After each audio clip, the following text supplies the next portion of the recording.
Et c'est un mingi ya kozana bino lisusu poso ela mubandeko na lukeli bino mwana mboka papa amule. Na eto solo la masolo na ya Assemblée nationale masolo ezali ebele. Ngana ina tuna soki penza Assemblée nationale eza koyoka ba scandale nyoso ba détournement ezoleka na mboka na biso na lamuki na tongo na kotie papa nanga Steve Wembi na pesi mbote mingi soupçon de détournement il y a 70 millions et pas ya papa Alexis Kizao. Mboko tokola mbala tongo kaka ba millions na ba millions. Il y a un lobina non député national. À répondre à nos bisso, ce qui mboka ngwa bisso tozali sous na ba repère na mboka wu. Ba na bisso ba kolanda exemple ya nani? Ya ba papa ministre toujours soupçonné de détournement. Papa Amoulé et Sengomingi. Merci maman Ndeko Paulette Kimoto. Moi kala na tika ki osala moi mosala na parlement, ndenge nini mosala eza koleka na parlement. Te mosala ezali bien. Tozala ki na période où il fallait que tout à la réduction des comptes.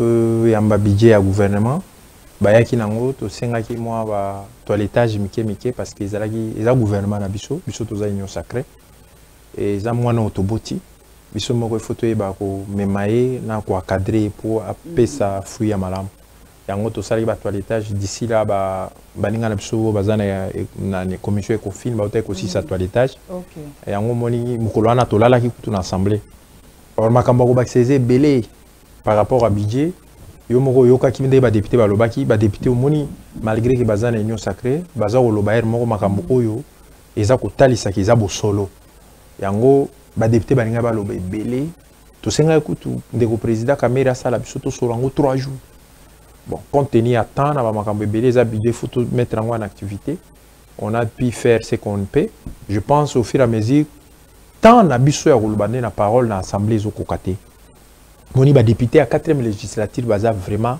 na makambo ebele à koloba parce qu'il faut changer le système de vie et que nous puissions donner les repères pour ces pays. Pays eza na repère té. Na domaine ya transport, code de la route eza respecté té.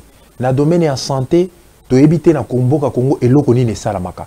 Na domaine agriculture, même chose. Na domaine affaires étrangères, visa en ligne, na technologie à information, visa en ligne na Congo zo fonctionner té. Ce qui fonctionner oye na frontière au Koutiango, ba ya frontière na bazo reconnaître en côté.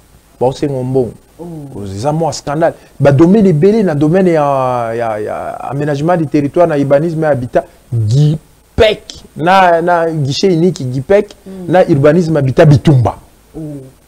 GIPEC alinga kota na terrain ko sala ni technicité. Or, il n'en a pas la qualité. Aza guichet, il faut fonctionner au sein il y a urbanisme et habitat. Mais à comme une structure moussou soit pas, à comme il a bagage na yé, baza ni matriculé ni mécanisé ni tout ça. Bango ba ni ba comme sur terrain, bango ça la technicité ni.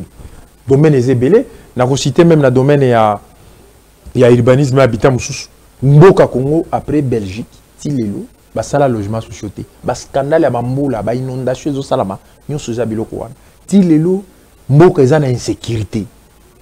Koto yo na gombe insécurité koto yo boy na tongo mutakola muka aibite soka bimi na nzela so sali faute tel punition nango za tel so tali faute tel punition nango eyebanité yango na mboka na biso moni mutu tout akomotanga droit parce que jugement ezate justice ezate na mboka na biso mutu tout alinga ko ma politicien parce que solution ba politicien ba pesa te mutu bien so kan sa yindi mutu ba pesa solution quand vous voyez dans un pays tout le monde veut devenir l'homme des droits tout le monde veut devenir politicien.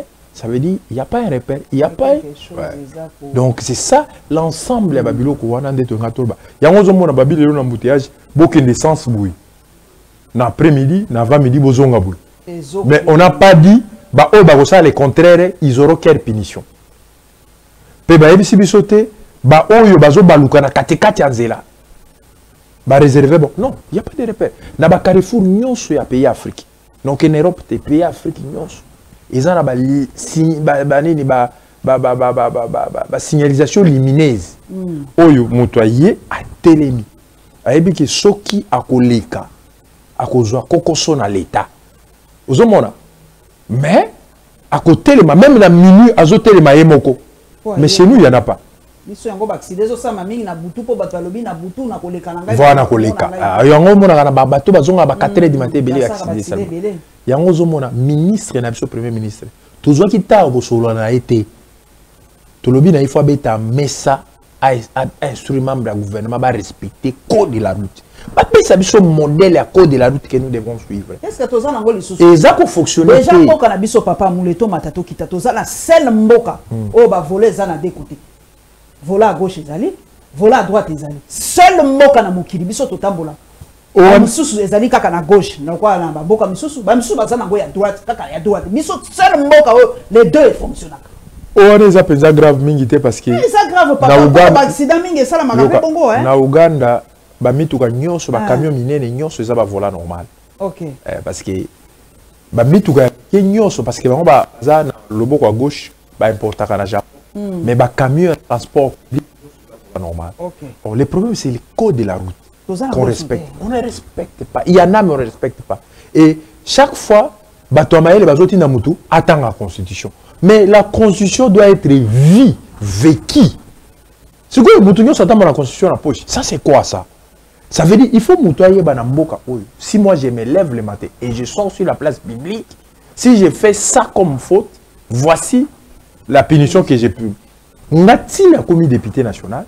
N'a bien goûté dans Congo. Moutoupé ko boire bouteille à plastique. Bouteille à plastique. Punition ni les alliés. Bateau peut produire bouteille à plastique. Mécanisme ni basali ba on pour ramasser yango. Exact. Oh ailleurs au mona mutazo filmer la place publique bakangi. Ah bazana ba punition. Mais le non mona bazo kanga ba petio ba oteka ba mai banini na moni pe même hôtel de ville ba bengani ba toana tout et seulement propriété mais il faut ba l'exa bango wapi ba koteka. Ça marche comme ça. Il faut mutoyer ba keno quand je sors de chez moi ça je peux faire ça je ne peux pas. C'est ça les repères de la vie politique, de la vie d'une nation. Il y en a pas. Même nous à l'Assemblée nationale, des fois on se pose la question, est-ce que tout le monde a la formalité? Tout ça. On n'a pas suffisamment de temps. C'est comme cela que nous, en dehors de l'Assemblée nationale, au niveau des médias, nous pouvons trouver des temps pour expliquer. Parce que Madame Premier ministre n'a pas membre du gouvernement. L'administration publique n'a pas de repères non plus. Ils étaient. Kuna comme les loups balobi. Mais bah éviter. Ngana yena ba liste ya ba fonctionnaires au basala plus de 20 ans. Na secteur à santé na territoire à Aru. Na yena ba basala plus de 20 ans. Basala tozwana au ministre na mboka na bisote nani akotsa ba na bisala. Or bazo sala déjà mais baza mécanisé. Parce que oui, depuis Congo Salama tozo kotsa mbongo belé na caisse à l'état mais tozwana au ministre était. Mais là où les gens entrent facilement dans la fonction publique, c'est là où ils ont des ministres. Parce que le ministre Okengela ni Baznae, Azoluka employé, tout ça. Mais nous, par malchance, c'est quoi? Nous, on n'a pas encore eu cette chance-là. C'est comme cela que, et pas n'abso sur na ba combo, ba ki na ba commission, ba longo ba ti ba combo na ba. C'est ça les combats que nous sommes. Alors, nous sommes en train de voir, même à niveau de l'éducation nationale, problème est grave.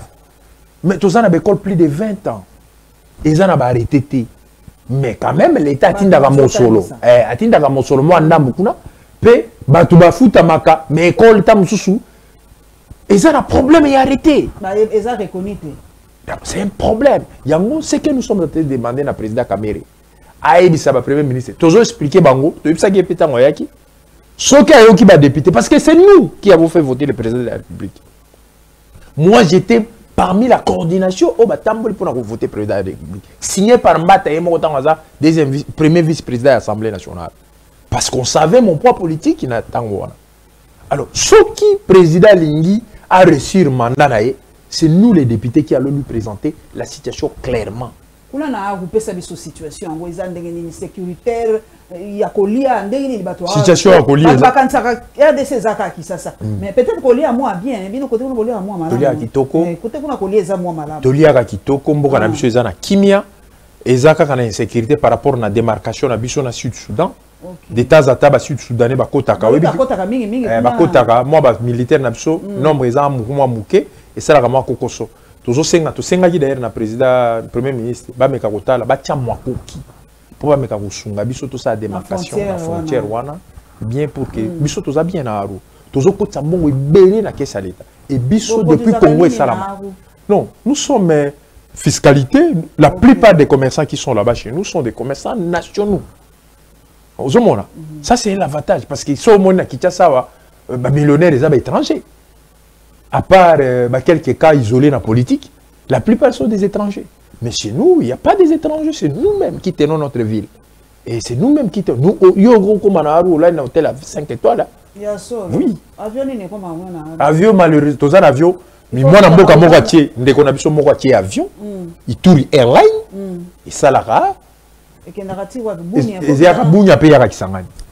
Ah, mais on commence à prendre ah oui, mais mingi siko mingi biso ba député pona kozanga na kende par Uganda malheureusement. Na nzela ya Uganda ba avion wana biso ba congolais de toto bisa. Oh. Oui. Oh, nous on pouvait capitaliser par mettre notre propres avions pour que ça la nzela wana. Oh soko moni avion à Uganda. Yezo bata Goma, Bukavu, Aru, Ituri et là ba koto. Parce que ici pour accéder rapidement à Aru c'est par Ouganda. Or, nous avons perdu une partie de notre souveraineté en entrant copé sabangoma koki sous ce belé na mosolo ya bona. Ça bino souveraineté zaka likambo ezaka kama belete. Au moins papa na biso amona expliquer. Nous avons perdu moi ndamo souveraineté parce que ba neti ngai congolaise ya awa pona koma na aru. Vous imaginez que pona koma na kati ya mboka na ngamoko, je dois passer par un autre pays pona koma na mboka na nga. C'est ça perdre une partie de sa souveraineté. Ezaka ma belete, vous avez compris. Yango na biso courage ni na kozana ngo na lobina kende aru na okende aru mboka kitoko mboka kitoko mais il faut na le canal par Uganda na l'équipe par Uganda na kiti par aru le problème musu eza ko se poser comprendre ngo penza malamu pona ko bakisa idée na problème musu eza ko se poser biso na Uganda mikolo yo depuis quelques mois to okota sans visa mais les Ougandais quand tu cherches à entrer chez nous ils payent les visas tandis que les Kenyans entrent sans visa. Ah, okay. Alors, nous avons un ministre des Affaires étrangères à régulariser Makabouana. Ce n'est pas bien. Balobi, ceux qui vont salir réplique, ils nous feront payer le double, même le triple pour que nous récupérions Tanabang. Or, nous, on a décidé, on a pris des engagements pour dire que non, zone Wana, Batouba sa visa. Mais et on donnait les accords de principe. Mais pourquoi nous, on ne parvient pas? Il y a aussi une chose. Na Ouganda, dernièrement, ce qui s'est passé, c'est quoi? Centrale hydroélectrique na bango ya bien basali baye na aru pour ba négocier ndenge nini bakokotsa courant na territoire bakokotsa courant na territoire or administrativement administrateur territoire akokotsa courant te or une partie à relation c'est aussi cette relation là ce qui tozu courant Uganda SNEL a keko installer en haut installer convenablement et que fonctionner et que paie ça les commerçants va créer de l'industrie. Or, tous les ministres de l'industrie, quand ils prennent pour l'industrialisation, ça commence par l'énergie. Si on n'a pas l'énergie, on va faire comment? L'énergie, tu vas faire comprendre bango. Natalaki au documentaire moko bato basalaki bato amakutano to pesi bango mbote mingi bakendeni na inga. Inga ezokufa. Mais surtout moni ba détournement. Ya lelo ya tongo na tangi pa ya Steve Wemby na ouragan. 70 millions de sous soupçonnés être détournés. Bino na Assemblée nationale papa. Est-ce que makamba ba détournement ou papa na ngamo? Boyoka kato boyoka kate. Yo bengi saka ba ministre ngo bengi saka bango te ndenge ni. Yo moko moni bientôt kotaki to sali quelques mois avant to zwa ni na biso pe to yeko kine na congé ko zonga na biso ndesiko to bani na kasi. Mais que dia to bana ba question orale avec des bana ba quelques ministres oyo bano. Mais yo za moto union sacré. Makamoni ya ba détournement to ko. Détournement to ko la muka kaka ba millions. Détournement ezo pesa scandale na mboko. Na ko peso ka ya SNEL. Biso to za na SNEL. To za côté ya briquine côté ya pompage. Toza na SNEL oyo basali partenariat na ba chinois couré ki ndakate ya solo donc système prépayé yoka système prépayé couré ki ndakate mais SNEL moi comme député national je suis en train de proposer que et ça là bas généraliser on a vu la Kinshasa c'est très avantageux. Pourquoi? Quelqu'un consomme par rapport à ses propres moyens et c'est le système prépayé. J'ai vu ça dans un pays africain dans sa publicité dans 2003 mais pendant que chez nous on ne veut pas SNEL na gouvernement basos dans la blocage. Nous ne pouvons pas faire de notre pays un pays de monopole. Le col à l'élo na tongo. Comme on a lobby après-midi, tina ba 9h, carburé zala quitté na moitié à ville à Kinshasa. Carburé zaki na ba station T. Or, non, CEP a le monopole d'approvisionner. Or, ce monopole-là, il faut permettre à Pessabiso le meilleur de lui-même. Maintenant, quelqu'un qui fonctionne comme ça, moi, je suis un président de la République qui a sanctionné des Jiwana, na l'ongoli équipe wana na tiba tosika. Parce que vous avez les monopoles, vous savez l'approvisionnement. Comment vous n'arrivez pas à donner les carburants à temps? Or, ce qui va fonctionner, madame Mouté, pour qu'il n'y ait plus la rupture, président a libéralisé le secteur. Parce que tant que nous n'aurons pas suffisamment de commerce. Non, il ne fonctionne pas. Dans les stations-service, la plupart, les monopoles, c'est à 90%. C'est ça notre souffrance. C'est ce qu'on appelle carburant, vous avez un carburant. Et quand vous cherchez à savoir, mais il n'y a pas de raison valable. Or, ailleurs, on peut se cannabis à Est. Carburant à Est est libéralisé. Il n'y a pas de problème de rupture. Or, il faut le faire ici. Le gouvernement a mis ce foyer bas. Les jours où les Congolais deviendront plus riches, c'est à ce moment-là le pays aussi deviendra riche. Nzela a problème. Non, sali au Niger, d'ici là, on a un équipement pour que Baba Nzela. Oui, parce que Nzela est koufi. Nzela aruti Durba. Et ça m'étonne na moi na mboka ndeko na biso moko sala na sous-traitance qui baliem ta sala ngo là ça va. Mais Gobanda Durba kokende. Nzela est souté. Oh, c'est il faut ezana gouvernorat provincial, gouvernorat des fois ça là. Donc na territoire na biso aru kouta aru ti ari wala place centre commercial na biso munene ezali. Nzela ezati. Or les recettes il y a province. Il y a territoire, c'est aru. Et les commerçants qui sont entrés, imaginez-vous, 45 km, camion comme ça la 3 heures d'Ita pour comme. Est-ce que c'est normal? C'est comme cela que nous sommes en train de nous demander. Le président, à travers l'Assemblée nationale, le Premier ministre, Ayoka Bisoba député. Ce qui a sali, Oyo Biso Tozo Linga, Oyo Tozo Lobé, Tozo proposé, le peuple sera d'accord avec lui. Donc, le lobby, pour les fonctionnaires, ils ont moi, Kokoso et Panabino Kuna. J'espère que papa Liaou a Koyoka qui est côté Kuna na fonctionnaire, Bazana nous. Baza mécanisé. Baza pas payé. To bois Kimbela balobi côté kuna haru kendo tala nano moi côté kuna.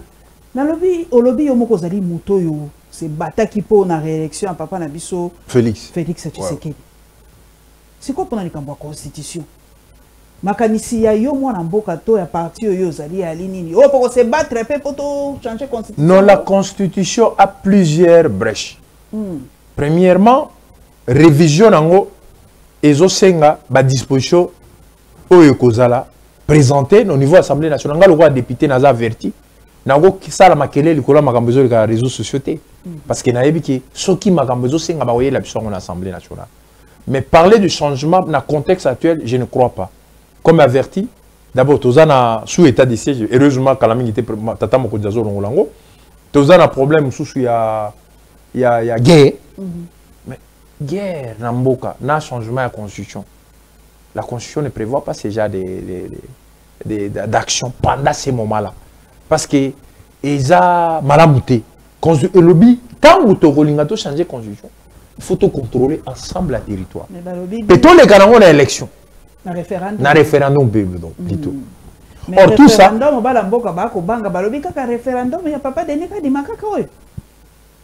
on a ma crainte normale ba opinion na bango on peut pas empêcher aux gens des uns des autres de penser. C'est comme averti, il y a un empêché élément mais par rapport à quelques dispositions à modification, moi je suis d'accord. Pourquoi j'ai dit par exemple, la constitution d'Abisso est consacrée langue nationale, langue officielle français. N'a pas quelques langues nationales lingala. En français, ça, n'a pas continué avec le bango, n'a pas télé mélango, tu réformes ça. Même le ministre a EPST ou n'a Abisso a enseignement il faut ça langue. Anglais fait comme langue officielle dans beaucoup. Bon, puis Abisso mosala hein. Et ça mosala bien pour nani. Yo voyage à mi madame Paulette. Yo mon dans avion tant au côté kaka. En français, le militaire. C'est comme en anglais, mais biso to yebi ata moi ba notion.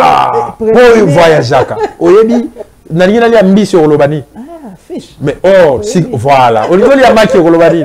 Egg. Si koyo ba ministre na biso ba souffrir. Ba zo souffrir na diplomatie. Ba zo benga ba petit moko amike ba ko interpréter. Est-ce que ba zo interpréter bien? Non, batangi na bango bien. Mais anglais ndeza langue ya diplomatie 3/4 monde elo bande yango. Sikoyo pour la nini bazotanga na kuzu bobenga bato wana atali batanga sa baona ba palais. Mais balingi batika ba congolais na kati ignorance. Aujourd'hui quelqu'un qui n'a pas étudié l'anglais est analphabète. Yo voyage à koyebi. Ko bongis ko fabriquer biloko na monde, c'est avec l'anglais. La diplomatie c'est avec l'anglais. Yango peut-être ba traiter to ko signer to ko tanga bien té. Nuance ya kati to comprendre ils ont un problème. La donc, diplomatie. Donc, anglais, en avance. Non, condiment anglais est très avantageux parce que c'est pratique. On ne peut pas évoluer aujourd'hui en dehors de cette langue. Or, ça va réforme oyo mutu na katia constitution sur combien de jours va changer. Bon, on les a d'abord tard. En attendant parce que proposition à changer constitution, ils en a trois structures. Premièrement, sur la demande du président de la République. Deuxièmement, sur la demande du gouvernement. Troisièmement, sur la demande de un quart et Assemblée nationale. Quatrièmement, par la pétition.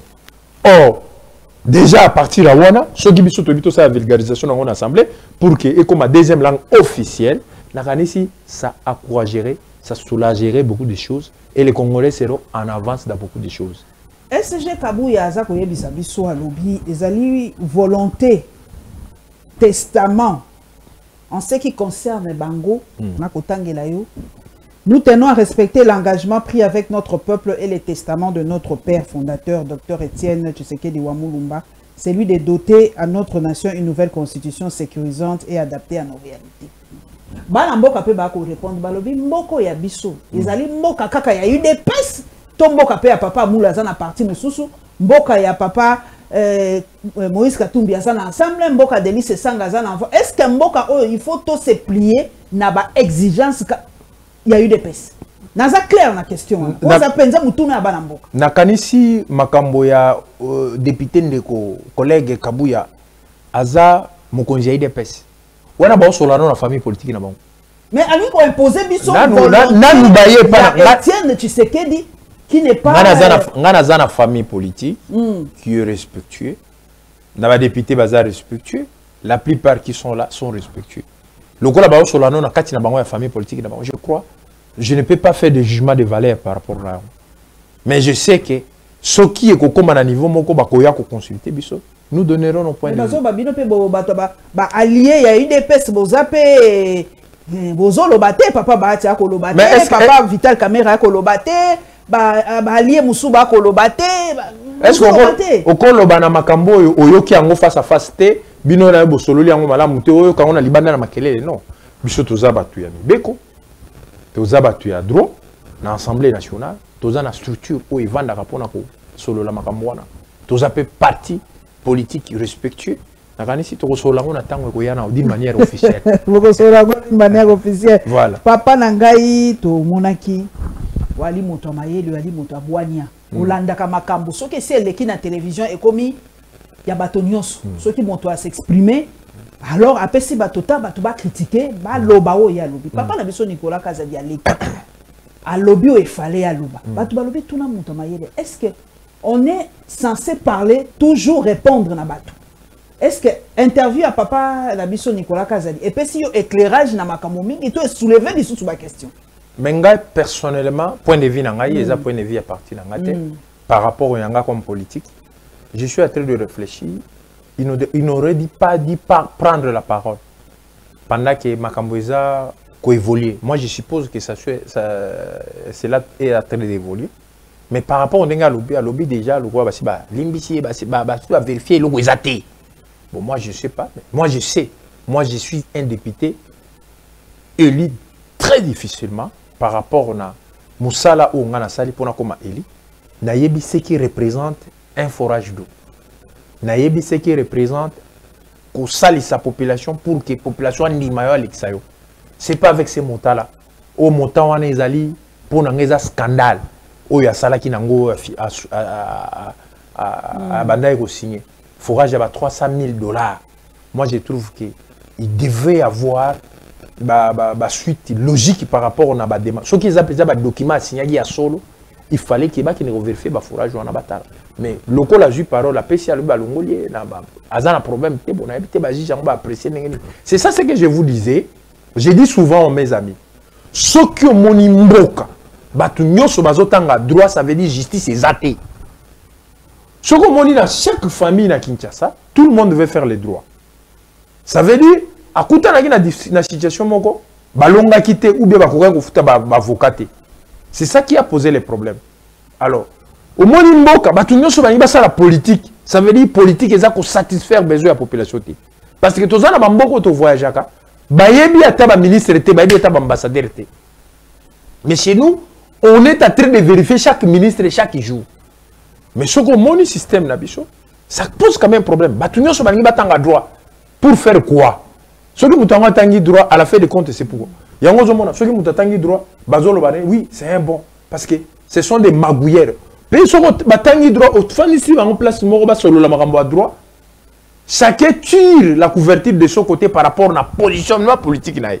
C'est scandaleux, parce que les droits que nous avons étudiés ici sur place au Congo, ce n'est pas un droit que les uns ont appris en France, en Singapour, en Los Angeles, ce n'est pas pour interpréter.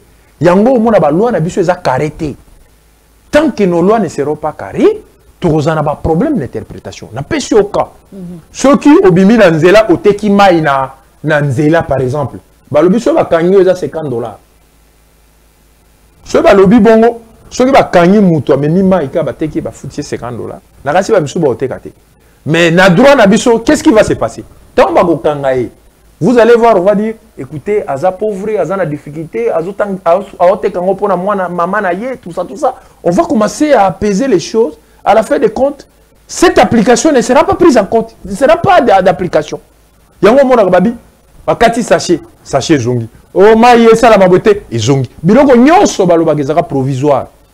Parce qu'il n'y a pas une loi carrée. À Dubaï on dit si tu voles, tu ne peux jamais venir ou bien koka tolobo. Yo somona à Dubaï ba muto otambola na ba aza avocat azo vimba. Non, tout le monde est à son niveau, à l'aise parce que la vie est pour tout le monde. Mais chez nous, avocat soit commis, pourquoi la justice ne marche pas? Les juges, tout le monde. Mais ça, l'état général. Mais la moni en gros, le film est mon sali parce que naïbi que maman a fouillé. Il y a qu'au gagner justice congolaise. Naïbi ce que j'ai fait par rapport à la vérité, n'a pas gagné justice. Naïbi yango. D'ailleurs, nazara ba question, il faut tout cela nande ko collègue na biso VPM constat mutamba parce qu'il y a trop de problèmes. J'ai la courage par rapport à la bravoure na ba démarche na pour na ko luka ko mettre autre. Mais à cause de maman na blocage parce que na Congo balinga ke loko changer té parce que ba te bele bazo vivre non. Nagati ya mafia wana parce que la justice aujourd'hui c'est quoi? Mais magistrat pe bazole la babi bozo tia bango kaka bango de bato mabe mais bozo pesa bango ba moyen ko sa mosala te et tout ça bango ba komi lokola ba diabolo ya nakati ya mboka Kinshasa na mboka RDC et pourtant bozo pia bango ba moyen ko sa mosala te. Mais ba mituka nyonso etambo na Kinshasa ba tie ba balance na kati wana ezabana ba magistrat te. Ba avocat te ndeko. Et c'est quoi bazo mbongo wapi? Ata ba sali corruption à $100,000 lelo. Lobi azo sa sous corruption à 2,000. Pour aller qui s'agit jugement juge. Maman Zolé, Lazane et l'autre côté. Vous avez vu déjà un pauvre gagner une justice ici au Congo? Ceux qui vous saluent à premier degré, on vous amène un appel. Direz à justice. Tout ça, ce sont des problèmes qu'on ne veut pas limiter. Justice, c'est quoi? Mais la bonne côté, il faut que tu aies le carré, balobi, et l'autre tel est déplacé T. Et l'autre déplacé. Quelle est la sanction? À sortir la bilo Kouana. Mais chez nous, ce n'est pas le cas. Chez nous, c'est et l'autre tel est maté, mais l'autre comment on dit respect à code de la route. Qui sont les premiers à violer les codes de la route? C'est les membres du gouvernement.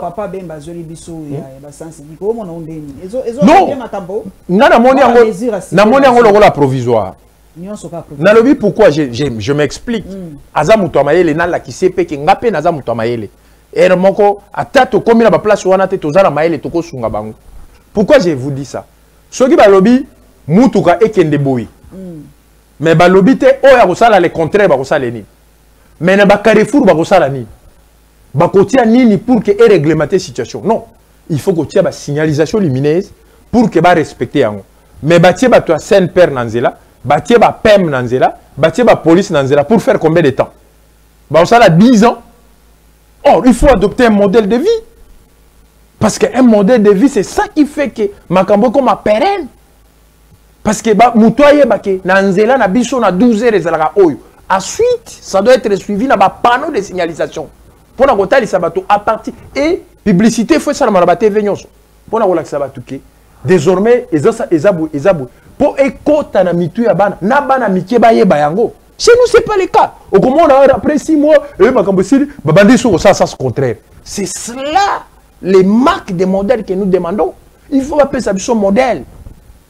ailleurs yo voyage ko mona ka mboka baninga oyebi ke eloko tel basala kango te eloko tel bako sala ngo eloko tel basala ngo te mais na Congo na âge na maman journaliste pendant autant d'années ngai na bomi député pendant autant d'années na évité si on fait ça on peut faire ça si on sait c'est compliqué tous on le kamba constitution pour yango nde eza penza pe na la une mikolo balobi mata kita IDP c'est ça qu'on exigeait bino bemba bati camere donc ba allié na ibabi dans un bref délai il faut bopé ça initiative na bino faut ça point de vue na bino par rapport à changement constitution wana marché ba monter wana IDP c'est zo jige eza ko senga na bino ezo senga bati bemba na menga na bati bemba te na ko pesa ko inclure ba parti na bino minene na ko pesa point de vue na ngandeni parce que on a cité bati ba on va représenter ba groupe ba formation politique na biso comme biso na bango to sana nous débat na biso te on sait ya ba regroupement oui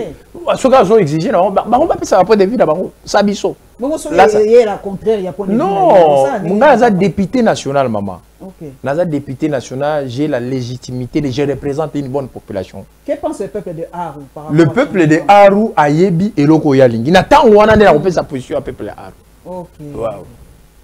Na tango wana nde na kopesa parce que na yebi eloko yo biso to lingi eloko tozolinga te.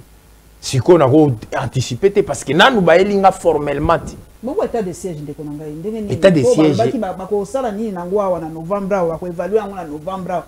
Et réussir selon yo depuis ba autre projet sous Kalamingi. To proroger ngo parce que ce qui to sala ngo te eza anticonstitutionnel par rapport na temps. Eza te ce qui to mais en votant qui contre. Ce qui est là, il est question to kuta na chef de l'état d'ici là pour que tu expliquer à long et large parce que azo yo ka côté yo azo yo ka bien te biso to ngito expliquer comment ça fonctionne. Alors biso to zo estimer que état de siège ezo ba te ba longolela biso ba soda. Nous on veut qu'on multiplie même les militaires par 100. Mais la manière dont les militaires vont fonctionner, c'est ce que nous décrions. Les militaires, s'ils sont mis quelque part, c'est pour sécuriser la population. Mais sécuriser la population, ce n'est pas rationner la population. D'abord, ça c'est par rapport à la place où ils ont positionné les militaires. Et nous, on veut que le montant alloué dans le service militaire, mais quand on rentre dans le public, il y a un canal nini, comme la nani. Est-ce qu'il y a un commissariat ou un commissariat? Parce que tout comme on est militaire, on a des difficultés. À part quelques officiers supérieurs na bango oyo bazana ba avantage moi mususu toyebi mais les militaires de rang sont en train de souffrir et aussi ba militaires na biso par rapport na ndenge bavanda na kanté ba futela banda ozo mona kuna ba ka militaire na Congo mobimbeske ezalaka isusu quand tant biso toza kola nazo imaginer na peso exemple mo nazaka na wacha tozaka na major moko Azamuto Équateur Major Penguba, Azao dirigé 4 territoires. Azao dirigé 3 territoires. Territoire à Aru, territoire à Faradji, na territoire à Wacha. Ozomona, so Azao ya na classe na banane, bozo lula, bolingi bo koma lokola ye.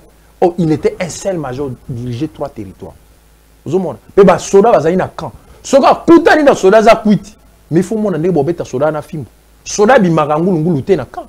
Kando lo mona Wacha. Mais aujourd'hui, parce que ce qu'on a vendu place, donc ce sont des problèmes que nous sommes en train de nous battre pour que tout le ministre ça réforme. Tolini réforme est rapide. Tolini des réformes, depuis na yoka réforme depuis 2006. Tilelo na mona réforme vendaté. Ça sincèrement je vous dis. Réforme na moni penza et pesi fruit nango na ba structure na ba système de base na biso nyonso na moni yango.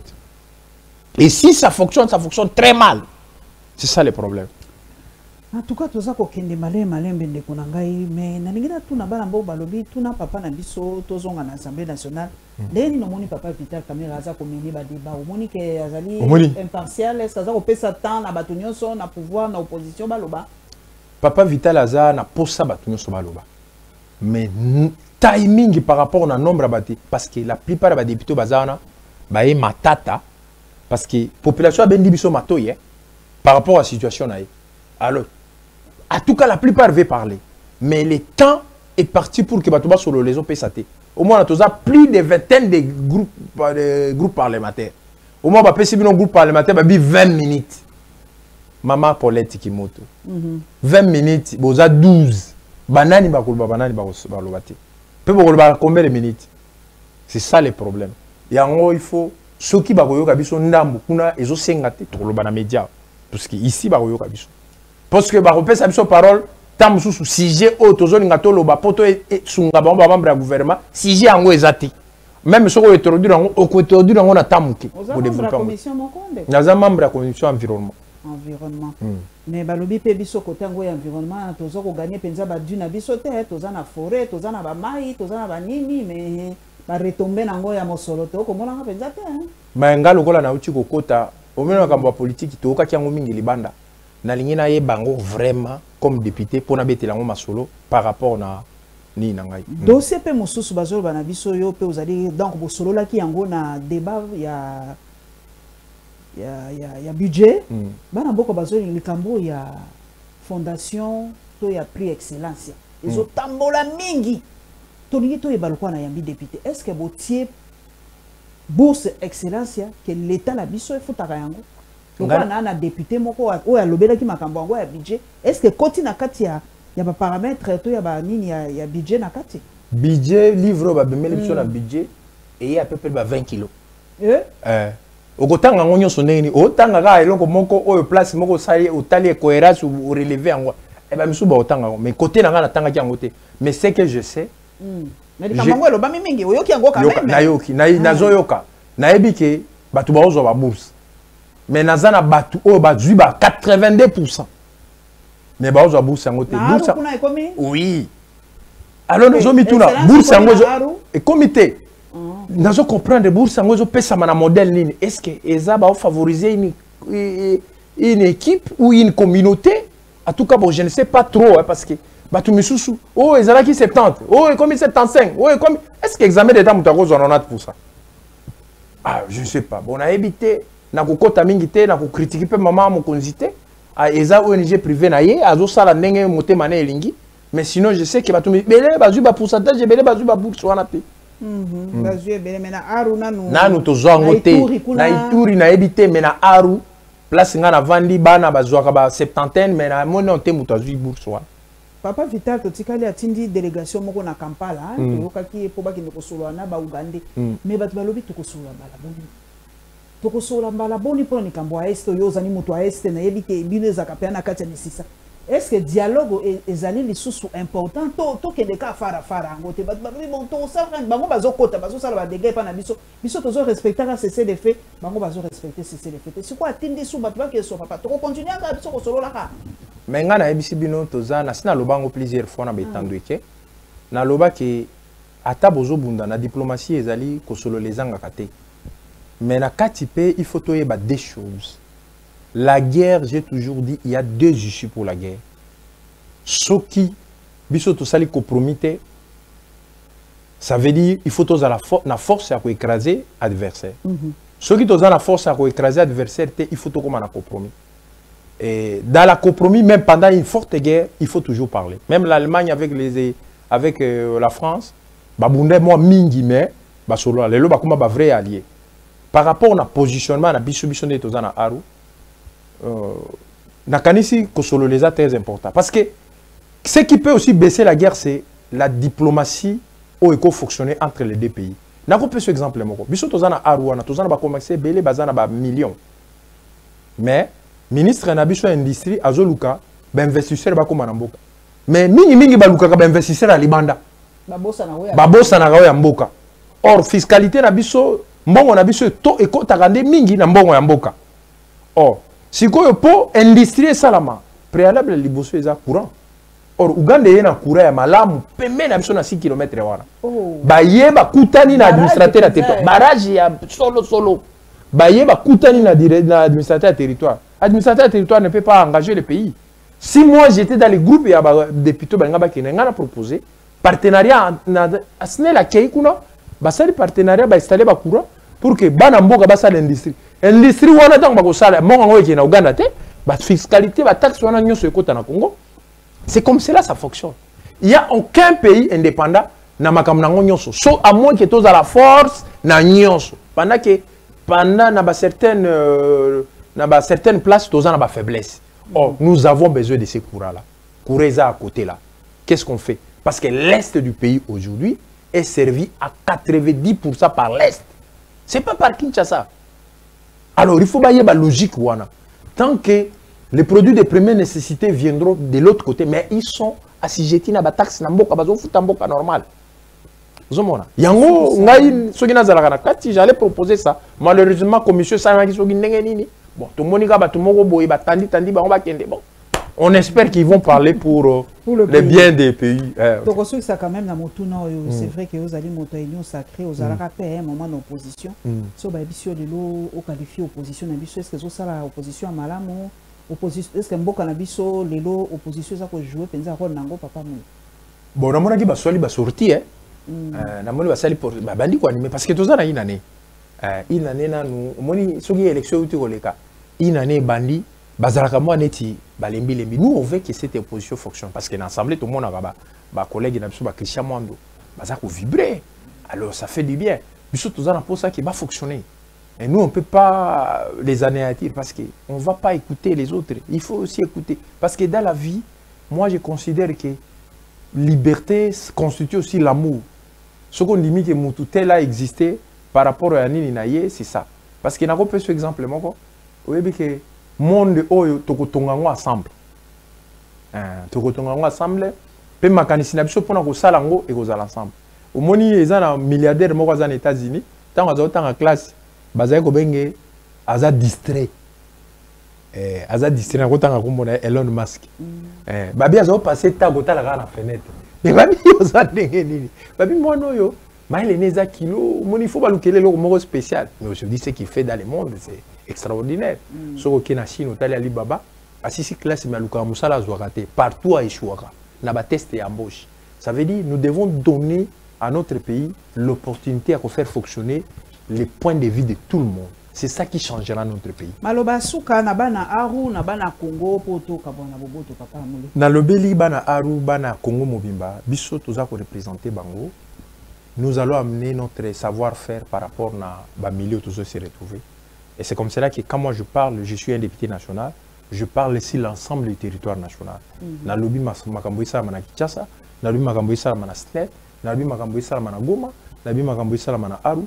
Na koloba makambo isala na Kikwiti nzela Kikwiti awati ko kelebona barrière nzela malonga eza souté la taxe partout.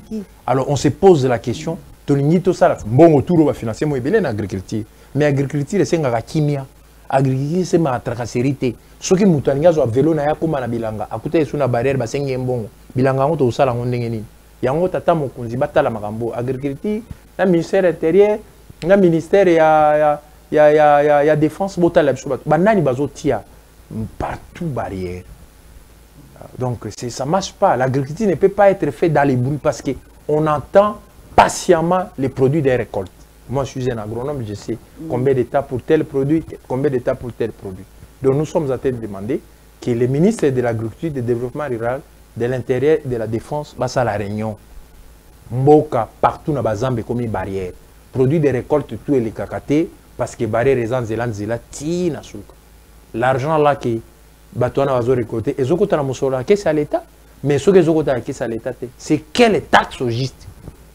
Faut pas définir biso yango. Merci papa Moule, merci en tout cas, merci mingi na ndenge ozui disponibilité na yo ya koya ko solola na bana mboka à travers émission na bino à sololi bo liker bo s'abonner massivement dans la Lyon TV. Merci na ba chaîne partenaire Nyonso Wata Shikuna na Lubumbashi. Merci. Merci na Nyota TV. Merci na Perfect TV chaîne partenaire. Merci na Bino Nyonso Borozwa Tan ya Kolanda Biso de par le monde na Congo profond. Bo bosanate surtout, bo s'abonner massivement. Tokomona na Bino Balasi. Merci beaucoup. Audio Jungle.